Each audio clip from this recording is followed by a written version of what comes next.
Destroy approach anxiety. Being fearlessly confident with women. Imagine being able to approach any hot woman in any location, whether you're in a supermarket, Starbucks grabbing a coffee, or filling the car with gas.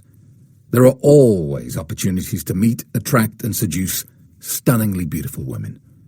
However, if like many guys you lack the confidence to approach in these situations, then most of these opportunities are going to pass you by. Forget about cheesy pickup lines, gimmicks, and routines. These may work in a nightclub when the alcohol is flowing, and the girls expect a little peacocking from the men. In natural, everyday situations, you need to be able to approach like the warm, intelligent, and real person that you are. This unique day game masterclass deals with cold approach. This is where you learn the skills to directly approach and talk to any girl that you are attracted to. You will develop the inner belief to overcome approach anxiety and make a powerfully positive impact with any woman you desire, no matter where she is, who she's with, or what she's doing. Discover how to overcome approach anxiety, what to say and how to say it, how to close the deal, turning rejection into a positive, stealth FBI-level body language secrets, be the best thing that happened to her that day, and secret daytime direct approach techniques that work. The rules of engagement. You may think that hot women are getting approached by guys all the time. However, the reality is often a long way from this common assumption. Most guys simply do not have the balls to lay themselves open like that. Even in the more traditional dating battlegrounds, such as bars and clubs, most guys need a few cold glasses of Dutch courage before they will approach a girl. This book is not dealing with those environments, but rather the daytime opportunities to meet beautiful girls that come and go every day. These situations are real and often cause guys real challenges to face their fears. Unlike a nightclub, where there is an expectation on the guys to hit on the girls, this is different. You are really stepping out there and making a bold statement in a non-traditional environment. Virtually every woman expects to get hit on in a nightclub. In fact, many would be highly offended if they didn't. Think about it from her point of view. Imagine, you spent hours getting ready, planning every detail from the combination of colours in your outfit to how you're going to wear your hair, what accessories and jewellery to put with the dress, and then how best to do your makeup and hair to fit with the plan. Then after all that effort, not one guy finds you attractive enough to try and pick you up. Us guys don't really have a mental concept of this because it's generally a lot different for us. Perhaps a shower, shave, nice shirt and our favourite trousers is the most effort that many will ever get to. We are more likely to feel this type of rejection when we're already in a relationship. I remember a few years ago, my girlfriend at the time had arranged for us to visit an art gallery with her work colleagues. I knew the dress code was only smart casual, but I decided I wanted to impress her. I visited the hairdresser, had a professional shave at a local Turkish barber. I picked out my favourite suit, pressed it, and matched it with a stylish pair of Italian leather shoes. I finished the look off with my most elegant Breitling watch and inspected myself in the mirror. I'll hold my hand up and say that when I'm in a relationship, I sometimes can get a bit lazy and lean toward a fairly constant jeans and tee look. So I was feeling pretty proud of the way I dressed up for my girl, and my expectations of a great reaction from her was high. So when I knocked on her front door and stood back to take in the flood of praise and admiration, I have to admit to being a little more than crushed when she didn't even notice. She glanced at me and said, "Oh, good, you're here. Let's get going so we can find a parking space." This is the sort of rejection that women open themselves up to every day. They make an effort much more than we do. We will deal with approaching women when they're in a social mindset in a different book. Right here and now, we are concentrating on approaching girls when they are perhaps not expecting it or consciously prepared for approaches. In my personal opinion, this puts you in a much stronger position than when you are competing with all the other guys, in a nightclub, for instance, when her defenses are raised.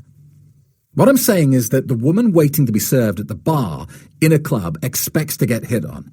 The girl picking out pasta sauce in the supermarket doesn't. And it is this status quo that we use to our advantage.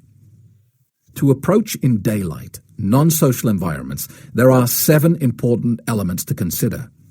1. Preparation. 2. Timing. 3. Observation. 4. Delivery. 5. Detachment. 6. Closing. 7. Repetition.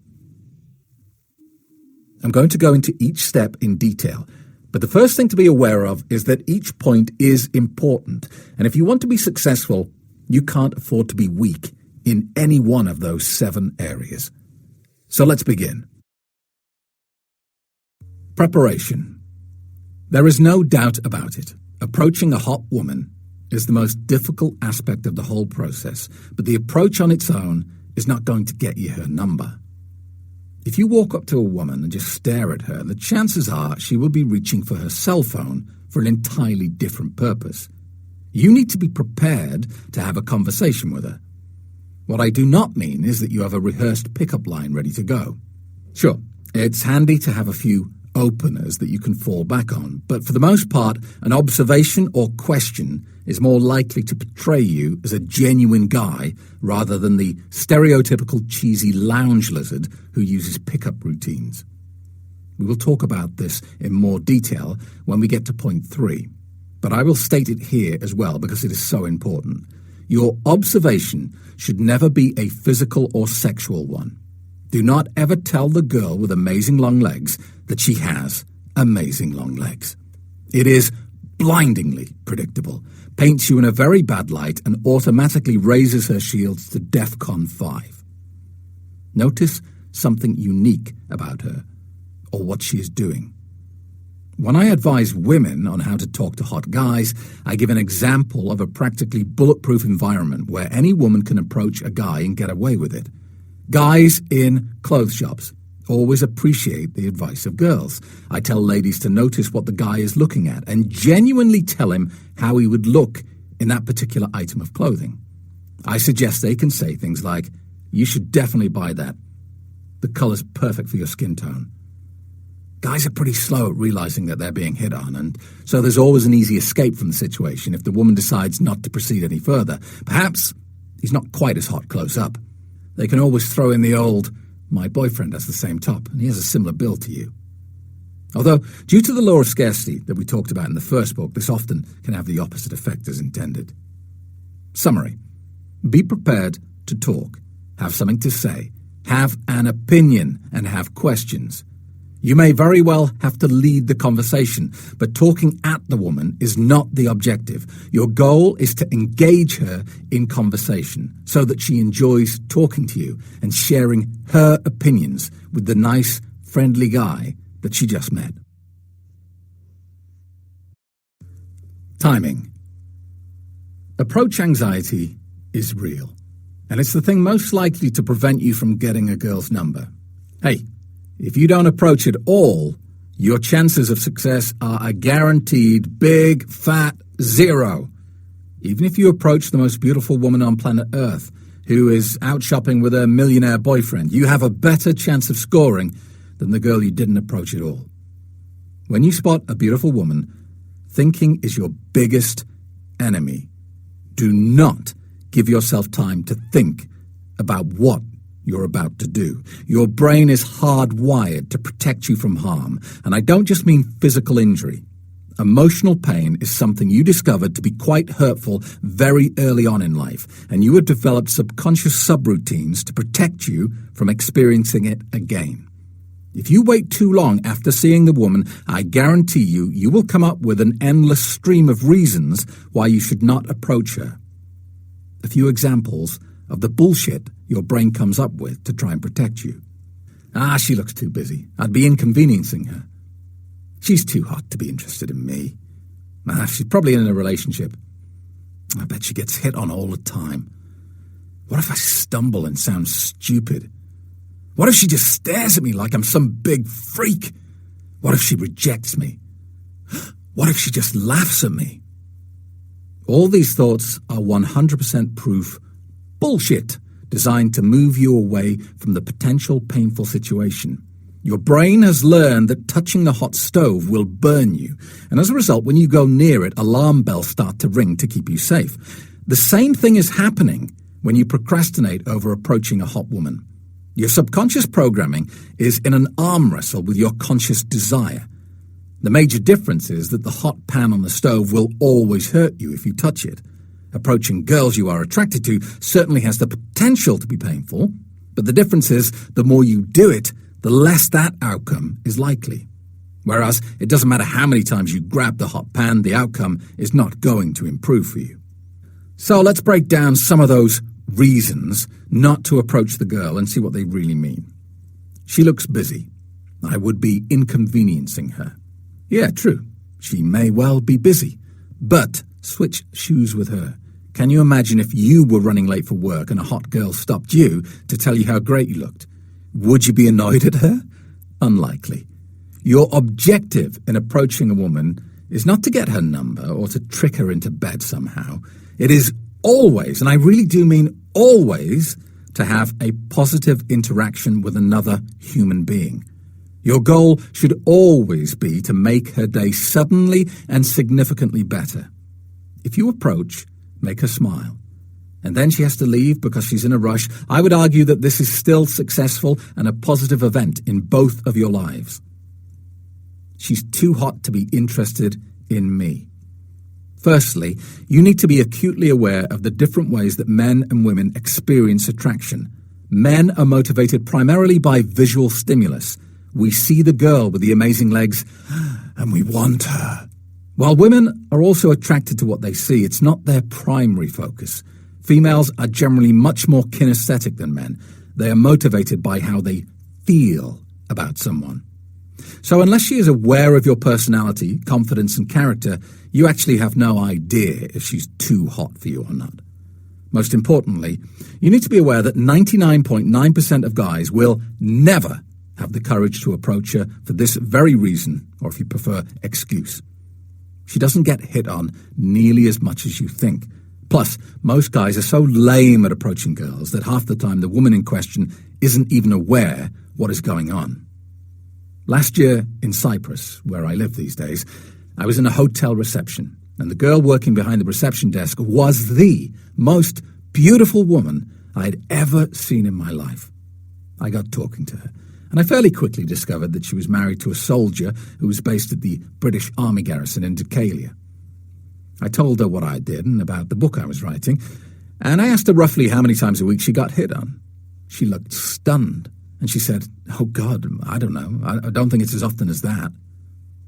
I suspect she actually gets hit on nearly every day, but the approaches are so lame that she doesn't even acknowledge them. What you must understand is that most men who see a beautiful woman wouldn't dream of approaching her for fear of rejection. Maybe 1% will attempt a half-hearted approach, but they'll do it so poorly that the girl won't have the slightest idea what they're doing. The remaining hard-to-find guys have got game and know they are operating in a very small but very lucrative pond. This is where I want you to join the party, in the top 1% of all men. Additionally, with this excuse to avoid approaching, you are assuming that the woman knows that she is beautiful. There are very few people, male or female, who can look in a mirror and be totally happy with what they see. In my experience, the people who occupy this tiny minority are best avoided anyway. The chances are good that the girl of your desires doesn't see herself with quite the halo that you do right in that moment. She is probably in a relationship. Or she probably isn't. The truth is that until you get to know her, you won't know for sure. Even if she is in a relationship, this doesn't have to be the end of the game. Personally, trying to tempt a girl to cheat has never been something that I've been comfortable with. Whether you continue to pursue a sexual conquest after you arrive at this information is entirely your choice to make, and I certainly don't judge you for it. Hey, we're all grown-ups here, and it really does take two to tango. Some women are looking for that kind of no-strings excitement, and if that works for you too, then go for it. But the most important point I want to raise in rebuttal to this excuse not to approach is that if you are thinking that her availability has the power to damage your interactions with her, then you're missing the point of game. In my humble opinion, not every approach must lead to getting a phone number. Not every phone number will get you a date, and not every date will end in level completion, or sex if you prefer. The primary objective for approaching a beautiful woman is because it's fun, and you get to meet someone who, hopefully, is as amazing on the inside as she is on the exterior. If you approach a married woman, flatter her, make her feel special, and have a fun conversation with her before you both go on your way, who loses anything?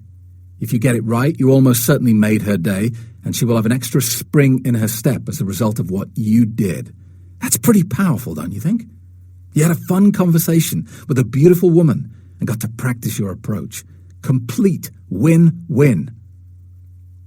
Remember, it don't matter how many times you pick up the hot pan on the stove. It will always hurt. Approach anxiety is different. It gets better every time you approach a girl, whether you get the result you want or not.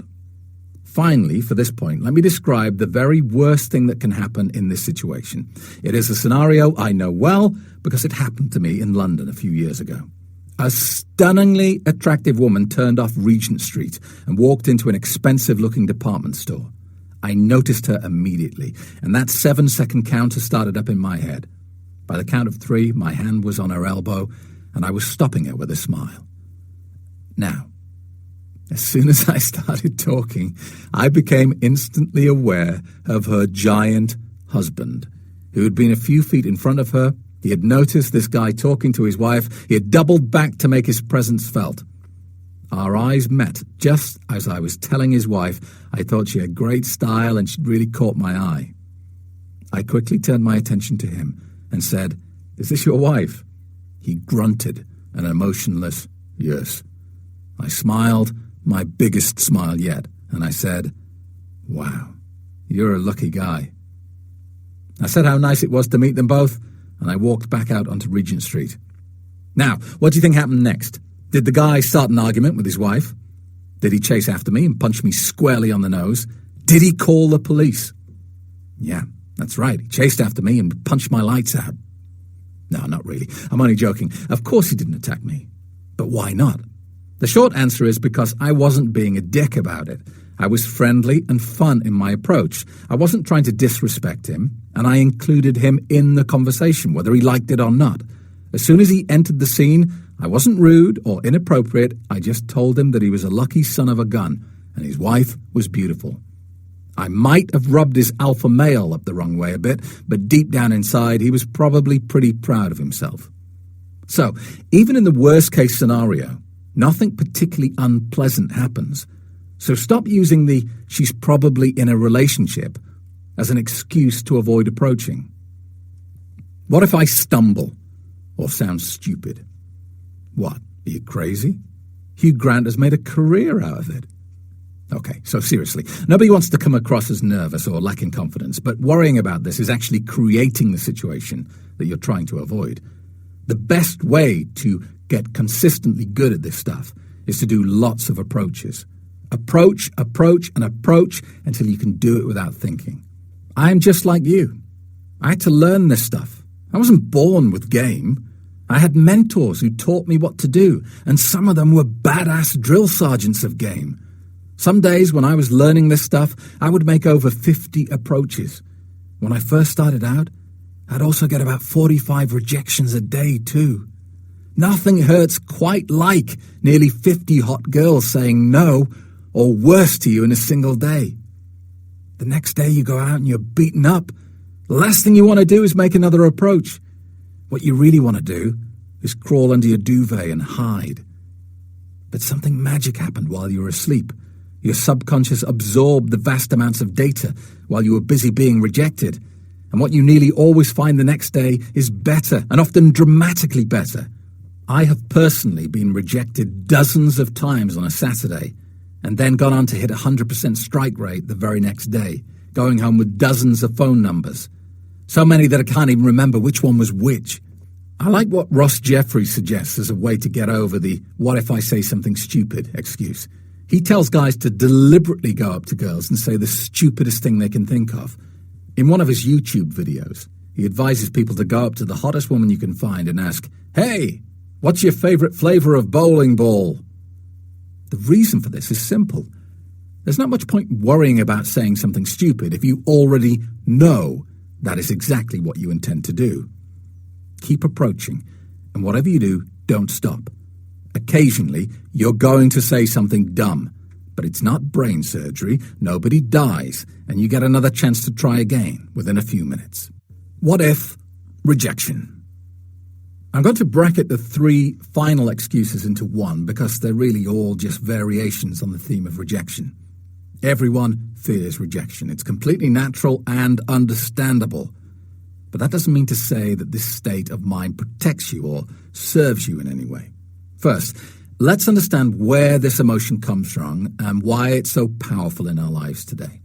The fear of rejection kicked in from the moment we were born, and quite rightly so.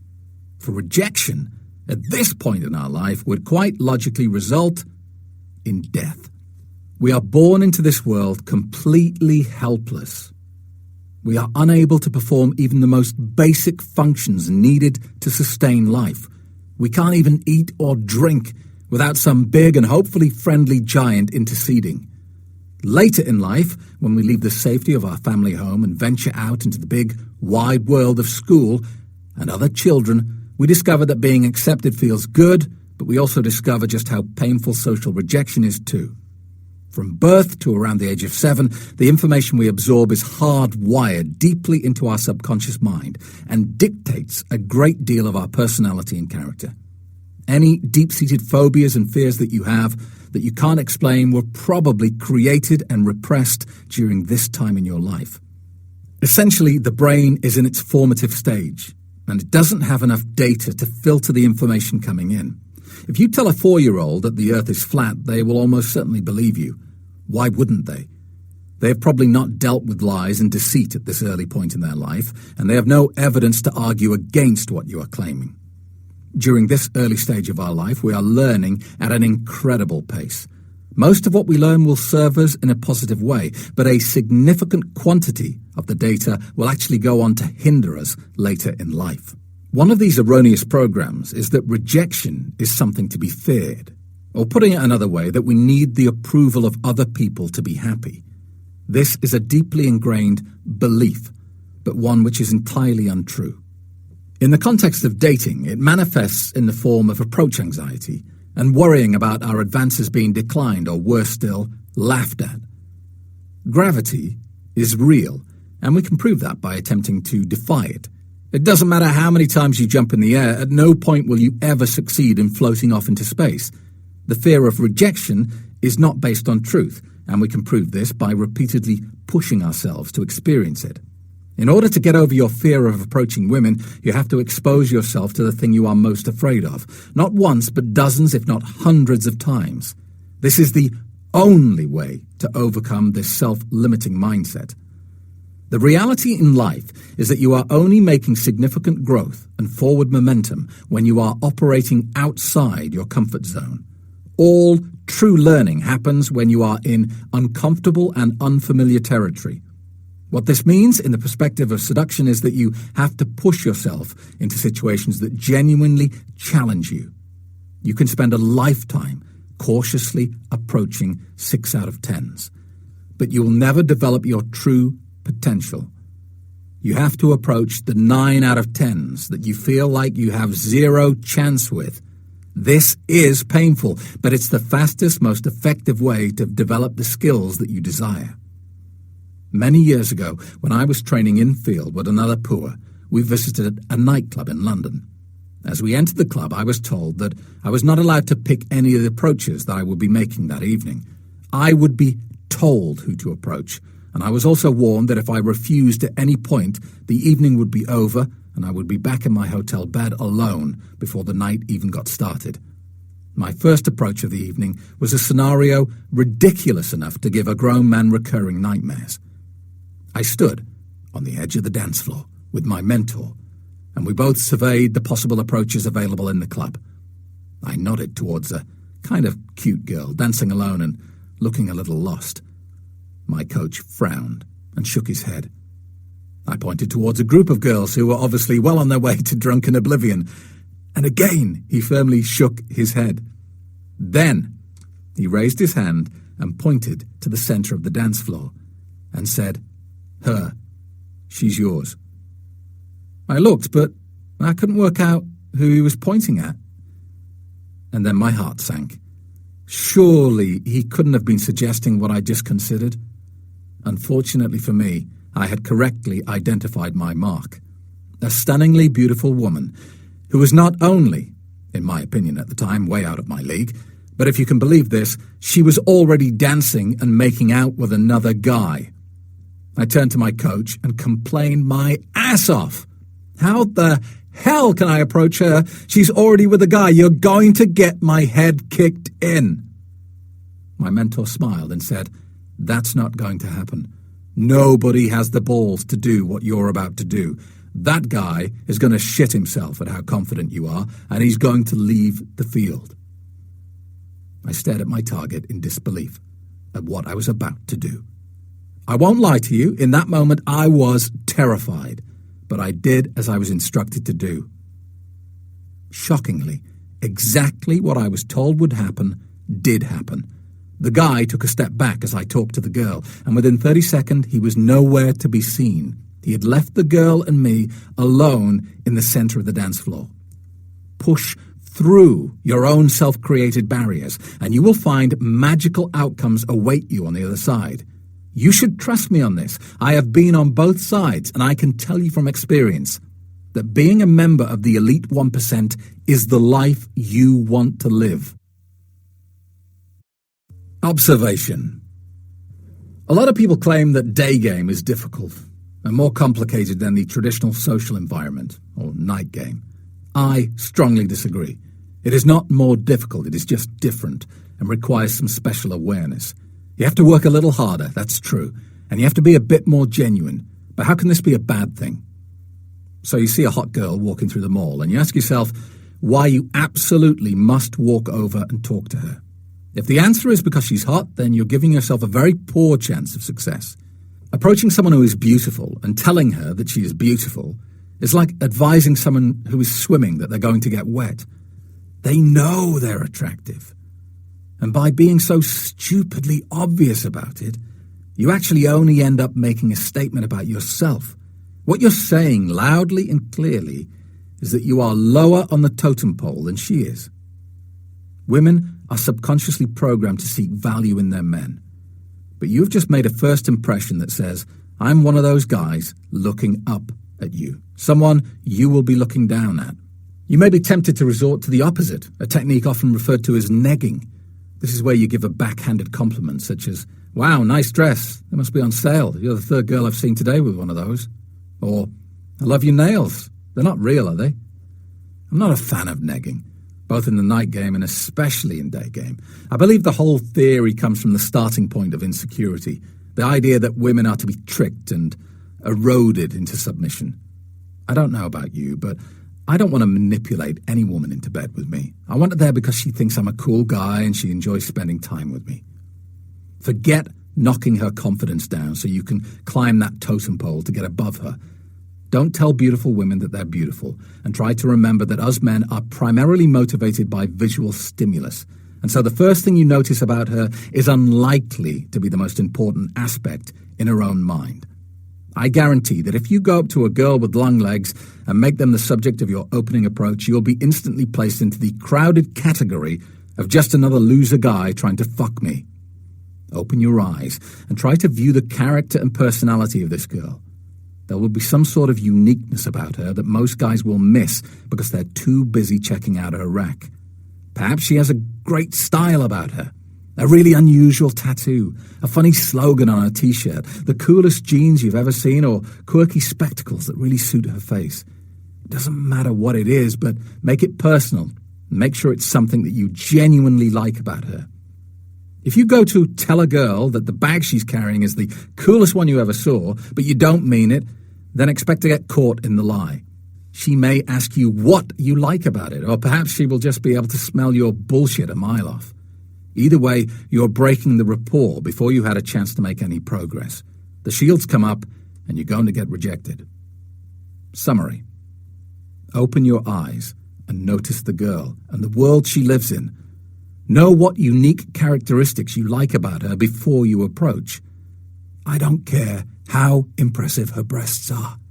I want you to have an appreciation of her as a human being before you speak to her, so you don't end up talking to a pair of tits on legs. Women are astute and very sensory aware, and they will quickly identify your true state of mind. Delivery. There is nothing more attractive to a woman than a confident man. If this is true, then the opposite must also be true. If you walk up to a hot woman and quietly mumble something, then one or more of four things is going to happen. 1, she's going to ask you to repeat what you said. How embarrassing. 2, her body language is going to change to a highly defensive position because some stranger appears to be acting in a stealthy or covert way around her. 3, she will instantly feel very uncomfortable in your presence. 4, she will feel sorry for you. None of these outcomes are helpful. Remember, the daytime approach is all about demonstrating confidence and your value to her as a real man. To achieve this, you have to approach her in a friendly but commanding way. If she is walking along the sidewalk, don't walk alongside her. This gives her the power. Step in front of her with a smile and stop her forward momentum and speak loudly, clearly, and slowly. Let's be clear. I don't mean so loud that you're shouting in her face, but at a volume that shows how comfortable you are with what you're doing. You're doing something brave, something that 99% of guys won't have the guts to do. But more than that, you don't care who sees you or what they think. A quick story to demonstrate this point. I approached a stunning woman in London a few years ago, and a lady passing by came up to me in mid-flow and said, "My God, you've got balls.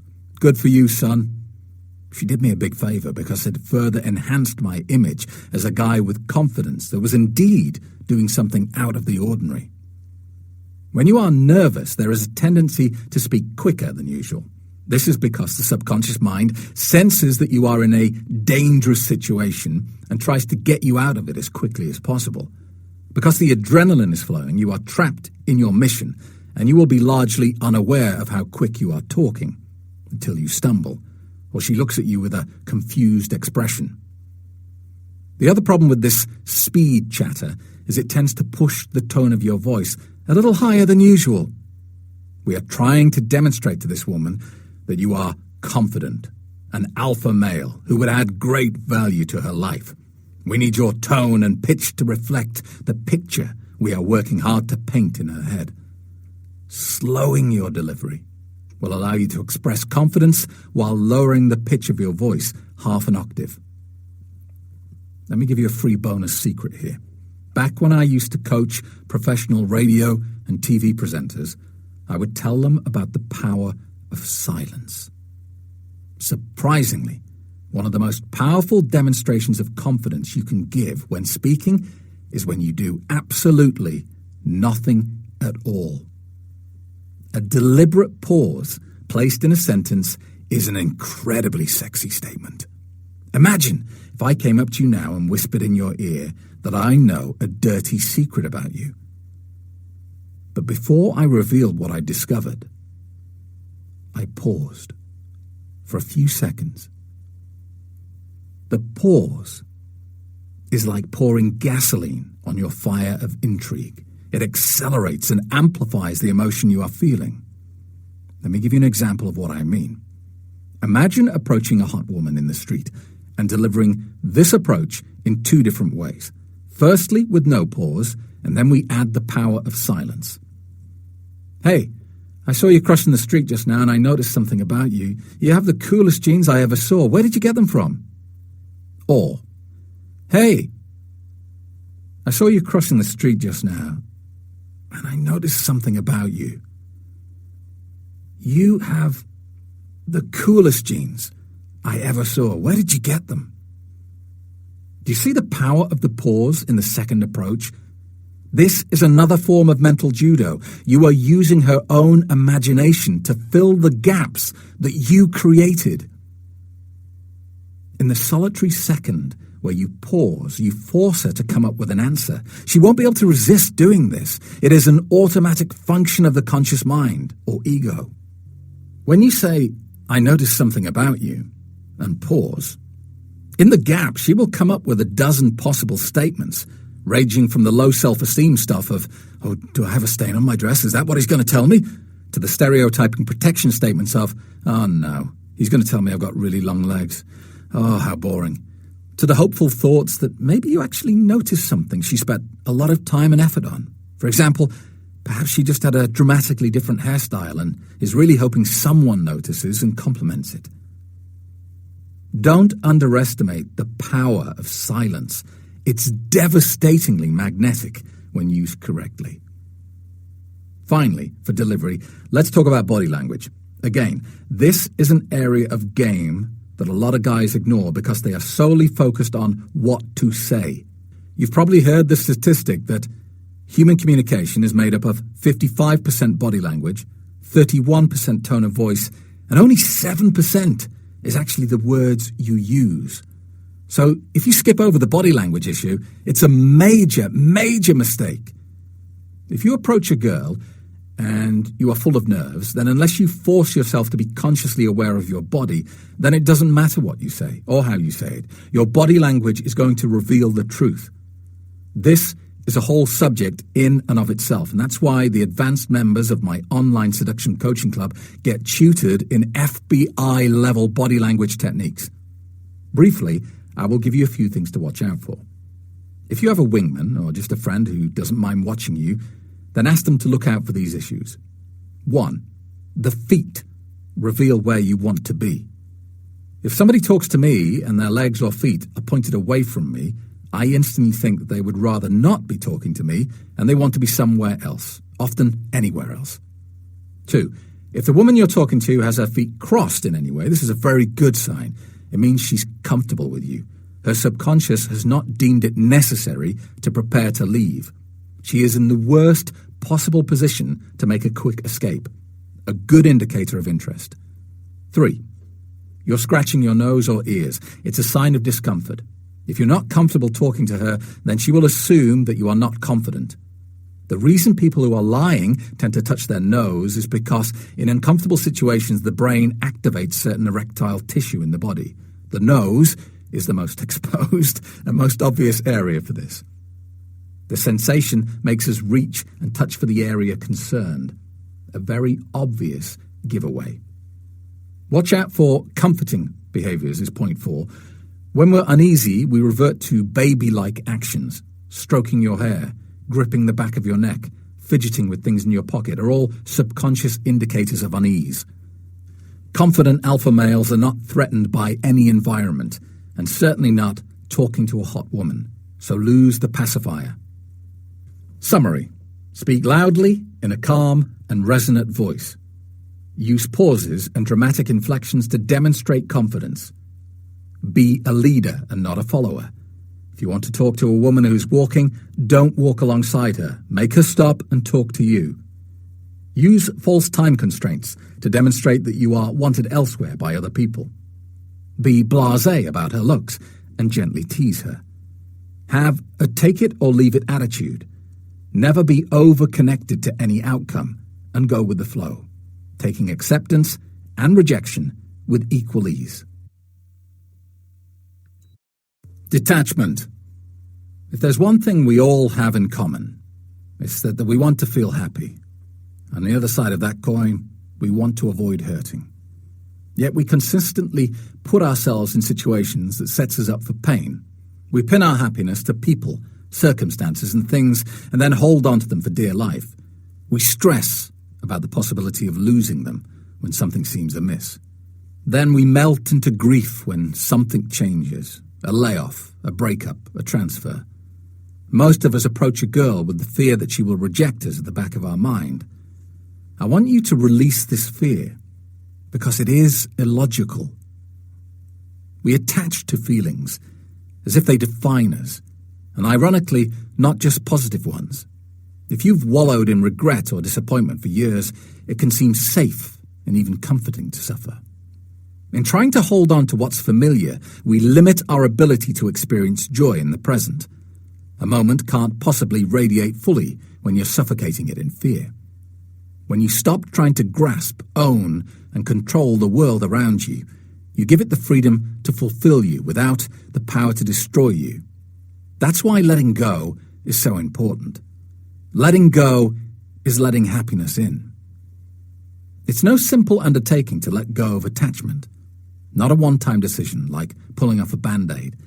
Instead, it's a day-to-day, moment-to-moment commitment that involves changing the way you experience and interact with everything you instinctively want to grasp, including dating. Don't take rejection as a personal assault. When you make your breakfast in the morning, you may reach into the cutlery drawer and grab a spoon. The chosen spoon becomes the utensil that you will use that morning to eat your cereal with. You haven't rejected the other spoons, and unless you are very strange, you will feel no guilt about neglecting the other spoons left laying in the drawer. Give yourself permission to be left in the drawer, and be cool with that. If the woman won't give you her number, or worse, flat out rejects you, that is perfectly fine. It is entirely her right to do so. And while this wounds your ego and feels like a win-lose situation, it is actually a win-win. Let me explain why. So, your alpha male charms fail to secure the deal, and she walks away and out of your life, probably never to be seen again. Firstly, you don't know why she rejected you. Of course, your wounded ego will be tempted to draw you into a pity party, but what if she just got fired at work? Was in the process of walking home, and at this really inappropriate time, some stranger comes up to her and hits on her. We could fill 100 books with possible innocent reasons why she wasn't interested. So beating yourself up that you're not attractive enough, funny enough, or any of the bullshit is pointless. I need you to get detached from the outcome, and you do that by enjoying the rejection. Every time you approach a girl and fail to close her, I want you to see that as a valuable lesson. Seriously, what you will learn in that moment is worth hundreds, maybe thousands of dollars. You would learn more from doing this over and over than you would by attending some pickup seminars that cost several thousands of dollars. Once you can accept this reality, then you make all rejections a win-win. Yes, your manly charms still fail to get the girl, but you get valuable information. Every failed approach is worth 10 successful ones. You simply don't learn anywhere near as fast when you are comfortable. Remember, all significant learning happens outside your comfort zone. You are not alone. I've been there. I am with you. When I first got out there and put this stuff into practice, I fucked up hundreds of times. Some of the mistakes were so bad I completely crashed and burned, and other times I had to work so much harder than I really needed to rescue the situation. Number or not, who cares? You are out there, playing the game and living life to the max. Closing. Getting the number, right? That's what I mean by closing. Yes and no. Closing correctly is a little more technical than it first appears. We will get into the nitty-gritty in just a moment, but first, and without a shadow of a doubt, the most important element to closing is you have to do it, and you have to be clear and direct. Hey, nice to meet you. We should hang out sometime. Is not a close. You need to be very specific about what you want to happen next, whether that is simply getting a number or arranging for an instant date. A lot of guys actually forget to close at all. Many times, guys will be so pumped up that they plucked up the courage and approached, that they try to get the actual interaction over with as soon as possible. The conversation goes something like this. Guy, hey, I had to stop you and tell you that you've got amazing style. I love the way you've put everything together. Girl, wow, thank you. Guy, what's your name? Girl, Nina. Guy, hi Nina, I'm George. Pleased to meet you. So what are you doing in town today? Girl, I'm on my lunch break. Actually, I'm running a bit late for work. Guy, Hey, okay, well, I don't want to make you late, so hey, nice to meet you. Girl. And you. On paper, this sounds too basic to be a common occurrence, but trust me, it happens a lot, including to me at the beginning. Let's break down this conversation and find out why the guy failed to close the girl. Firstly, the speed of the interaction screams low confidence. He has a lot of self-doubt floating around in his conscious mind, and so he hasn't taken the lead. The woman still has the dominating position, and she demonstrates this by choosing to end the interaction on her terms. She says she's late for work. We don't know this is true. It could be just an escape route if this hot guy turns out to be a weirdo. If she really is late for work, then this is no concern of ours. Quite frankly, you should have the attitude that spending some time with you is worth an earful from her boss. If she does get into trouble at work for being late, don't you think she'll still think it was worth it to be approached by a nice guy in her lunch hour? Despite what you think, for most women this sort of thing does not happen often. Remember, 99% of guys would not have the balls to do what you do. You are in an elite bunch. If our unlucky guy had slowed the conversation down and directed it a bit more firmly, he could have grabbed her number before she headed off back to her place of work. Successful closing is about timing. Too quick and too late will often lead to rejection. If you try to get her number before you've established rapport, she, quite understandably, won't feel comfortable enough with you to give you that information. This is when you are most likely to hear, "Oh, sorry, I have a boyfriend."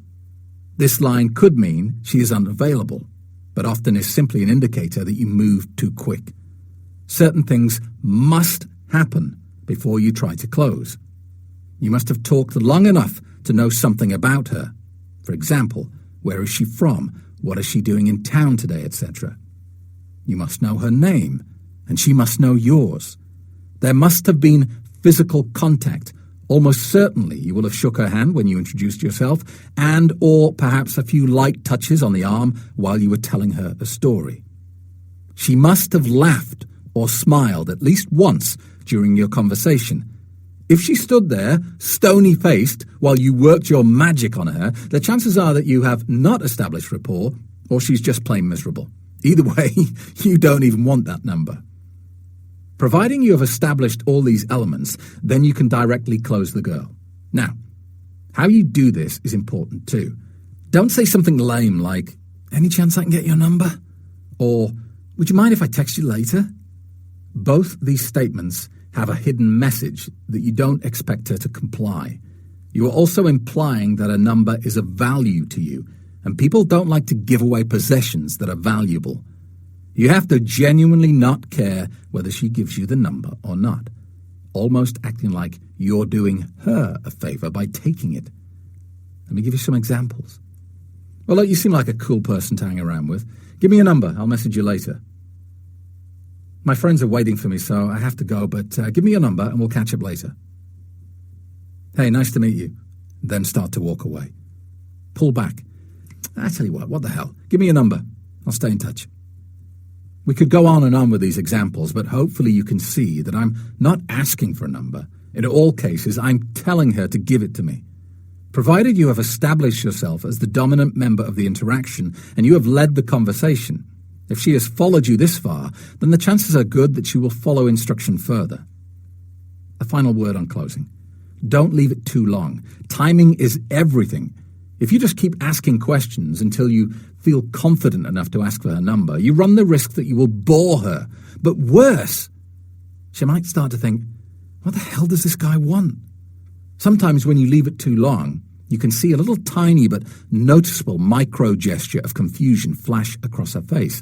At first, she was fine with you hitting on her, but now she's not even sure that is what you're doing. Repetition. Repetition is the mother of learning, the father of action, which makes it the architect of accomplishment. Zig Ziglar. When you start approaching in day game, the harsh reality is, at least for a while, you are going to suck at it. There is no shortcut to success, and I personally am very grateful for that. Hey, look, if this stuff was easy, then every schmuck would be doing it. and we would not be in the top 1% of our gender. Game is no different from any other skill. When you learned to ride a bike, you didn't master it the first time you tried, and probably not even the 100th time you tried. The problem we adults have is that quite often it's been some time since we had to learn something from scratch, and we forget how much time and effort is needed to learn a new skill. I was recently reminded of how frustrating this learning business can be. A few months ago, I started learning Greek, which of course involved a whole new alphabet and grammar structure. My parents were planning to visit me here in the sunny island of Cyprus in 3 months' time. Being an optimist, I was expecting to be able to impress them with a little Greek. Nothing fancy, just perhaps ordering food in a restaurant and things like that. When I told my Greek teacher of my ambitions, he laughed at me. He said, "Maybe if you study hard, in 1 year, you'll be able to do that." 1 year? I was having 4 lessons a week, and the best I could hope for was basic chatter 12 months from now. I decided that I knew best. And I dismissed his comments as pessimism, and I got stuck into learning Greek, determined to prove him wrong. Let me tell you what I've learned. Greek, as a language, is ridiculously hard, especially for people who only speak English. For a start, you have to learn the alphabet, which is shorter than ours, but has 5 different letters that all sound like E. Why? Don't ask. There is no answer. Then you have the massive curveball of letters that look like the Western alphabet but sound completely different.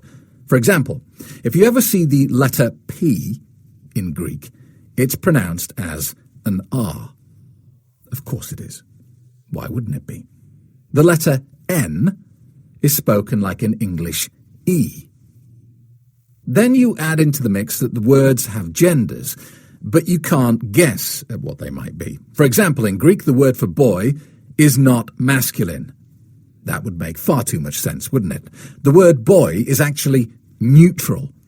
All very liberal, I'm sure, but it makes the language nearly impossible to learn. So here we are, and despite after 20 hours of lessons, my parents arrive tomorrow, and I still can't speak a single word of Greek.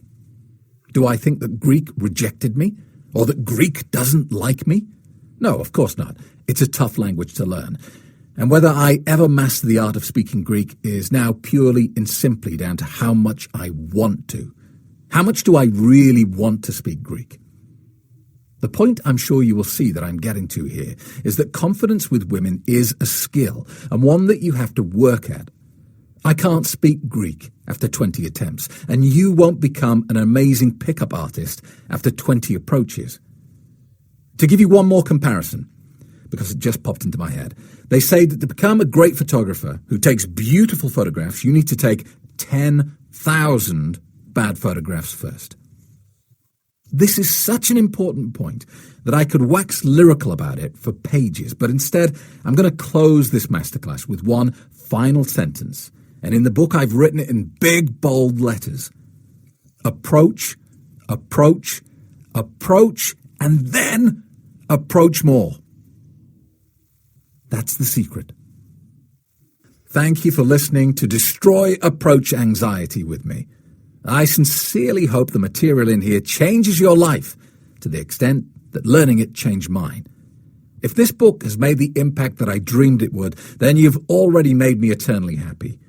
What I recommend that you do now is you start right again from the beginning and you listen to the whole thing over, because, let me tell you, something magical happens when you listen again, blessed with the full knowledge of what is to come. I want you to email me the first time you see the material in this book starting to work, because I know it will. Perhaps the first time you approach a stunning woman and make her smile. The first time you get a number, or maybe even the morning after the night before. A night so amazing that you never thought it would be possible. My contact details are at my website, or you can find me on Facebook and Twitter. You bought my book, and you gave me some money. In my eyes, you're pretty fucking awesome. We've taken a journey together, and you are part of the Craig Beck Powerfully Confident pack now. We are the alpha males. We stick together. I really hope I get to meet you one day, perhaps on a boot camp, or maybe just as a member of my online coaching club at www.powerfullyconfident.com. And yes, that was a shameless plug. As a final favor to me, would you now please go back to the online store that you bought this book from and say really nice things about it? I always read the reviews, and they mean a great deal to me. Plus, they help me refine the advice that I'm giving to guys like you. Thank you for listening, and good luck. There are hundreds of websites out there promising you easy ways to get more. More women, more sex, and even more money. It's a common belief that girls like the bad boys of the world, and there are plenty of pickup artists ready to sell you techniques on how to be the bastard that drives women crazy. It is true that a lot of these approaches do work, especially if you're currently just a nice guy getting nowhere with women. However, what none of them tell you is that there is another step beyond that bad boy. There is a powerful state of mind that less than 5% of guys ever reach. This is what I call the powerfully confident man. When you get to the place where you are peacefully and profoundly comfortable in your own skin, and you know your strengths inside and out, utilizing this knowledge to generate massive leverage. When you've matured enough to accept and embrace your weaknesses and are no longer afraid of them. When you do not need the validation or approval of anyone, especially women, then, and only then, you will achieve an internal state of nirvana that automatically floods your life with abundance. If you're looking for quick ways to trick girls into bed, then go somewhere else. That advice is everywhere, and so are the guys using it. Some of it works, and some of it doesn't. If you like the idea of being a guy who enhances the lives of all women who come into his life, then visit my website right now, and I will tell you how to get to this place. My Powerfully Confident coaching program is designed exclusively for men willing to work on themselves diligently until they reach the top 5%. Start today and work with me to quickly become the best version of you possible.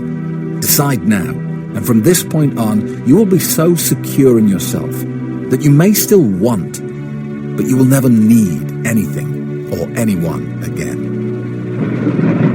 More confidence, more respect, more women, more sex.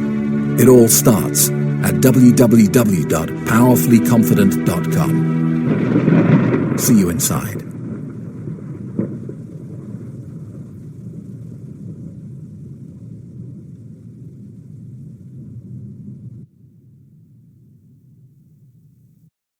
This has been Destroy Approach Anxiety, Being Fearlessly Confident with Women.